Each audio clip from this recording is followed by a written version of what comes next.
오늘날 인간의 삶의 질을 향상시키기 위해 세계 각곳의 여러 분야에서 수많은 사회복지사들이 힘쓰고 있습니다. 그렇다면 어떻게 오늘날의 사회복지가 있게 된 것일까요? 수많은 사람들의 노력이 있었기에 지금의 모습을 갖추게 된 것이랍니다.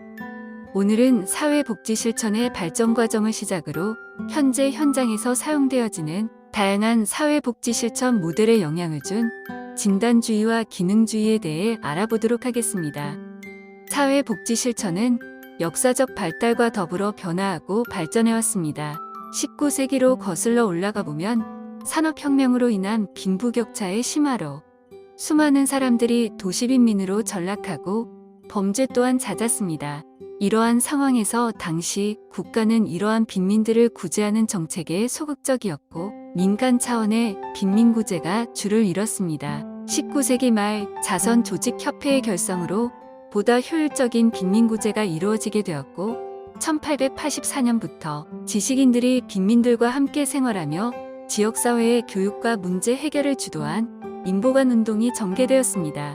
이러한 움직임들은 이후 지역사회복지와 집단사회사업 등의 발전에 큰 영향을 미치게 됩니다. 이후 사회복지 전문 인력 훈련 과정이 생겨났지만 20세기 초 사회복지 실천이 전문직이 아니라는 비판이 생겨남에 따라 리치몬드가 사회진단을 저술하면서 사회복지 실천의 전문화를 도모하고자 하였습니다. 그 이후 20세기 초중반에 사회복지 실천의 접근 방법에 대한 진단주의 학파와 기능주의의 논쟁이 오랜 기간 이루어지며 개별 사회사업에서 사회복지 실천의 발전에 큰 영향을 주었습니다. 앞서 이야기한 사건들 모두가 사회복지 실천의 발전에 있어 중요하지만 사회복지 실천에서 진단주의와 기능주의에 대해 구체적으로 다루고 그것으로부터 발전한 사회복지 실천 모델에 대해 알아보려고 합니다. 1920년대 당시 사회복지 실천에서는 프로이트의 정신분석이론을 기반으로 한 치료 과정이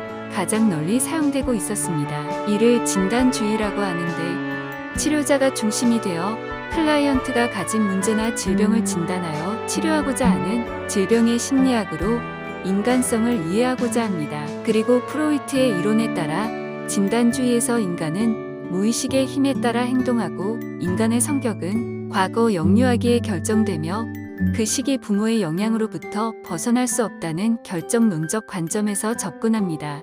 따라서 과거에서부터 현재까지의 생활을 분석하고 사회복지 원조로 자아의 힘을 강화시켜 클라이언트가 사회 환경에 대한 적응력을 강화하도록 하였습니다. 대표적인 학자 홀리스는 이후 진단주의를 심리사회적 모델로 발전시켰고 이는 현재 개별 사회복지 실천에서 널리 사용되고 있습니다. 1930년대 일부 사회복지사들이 영유아기의 경험으로 성격이 결정되는 결정론적 관점과 인간을 무의식적이며 기계론적으로 보는 진단주의에 불만을 가지며 새로운 사회복지 실천 방법인 기능주의를 주장하였습니다. 기능주의에서는 진단주의와 다르게 인간을 보다 창의적이고 의지적인 존재이자 자기의 창조자로 바라봅니다. 그리고 인간의 의지를 중시하여 성장 가능성을 현재의 경험에서 찾도록 하는 것을 중요시하면서 치료자와 클라이언트의 친밀한 관계를 통한 심리적 원조를 제시하고자 합니다.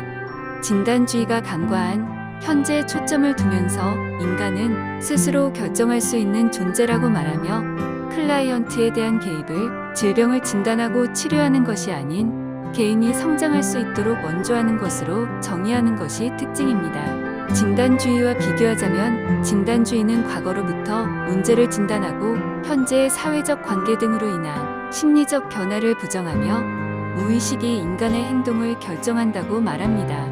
이에 반해 기능주의는 인간의 창의적인 의지와 지속적인 변화를 강조하는 것입니다. 기능주의의 전제는 다음과 같습니다.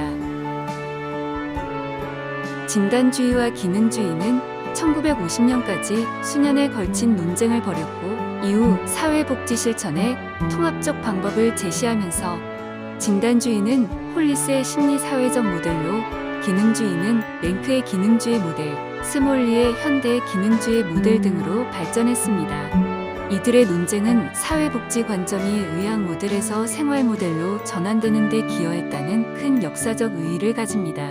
사회복지 실천에서 심리 사회적 모델에 대해 알아보고 기능주의 모델에 대해 조금 더 구체적으로 알아보도록 하겠습니다. 심리 사회적 모델은 진단주의에서 발전한 사회복지 실천 모델로 인간의 문제를 심리적, 사회적으로 이해하면서 사회적인 환경을 동시에 고려한다는 특징을 가집니다.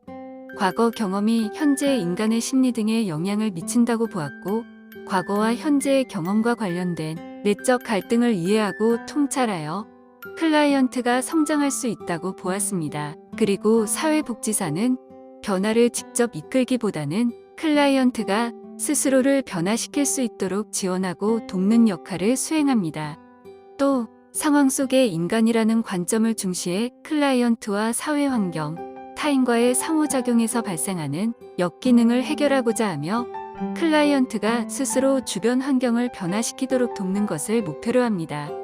다음은 기능주의 모델입니다. 기능주의에서는 질병을 진단하고 문제를 치료하기보다 클라이언트 개인이 성장하도록 돕는 것을 강조합니다. 그리고 클라이언트를 스스로 결정할 수 있는 존재이자 성장의 가능성과 잠재력을 가진 창의적인 존재로 인식하며 개인의 과거 경험, 무의식, 감정 등을 탐색하기보다 외부 환경과의 상호작용에 중점을 두는 특징을 가집니다. 사회복지사의 개입을 치료가 아닌 원조 과정으로 보며 문제를 진단하기보다 원조 과정을 초기 단계, 지지 단계, 종결 단계로 나누어 지속적으로 사정하는 것을 중시합니다. 이상으로 시청해주신 여러분께 감사드립니다.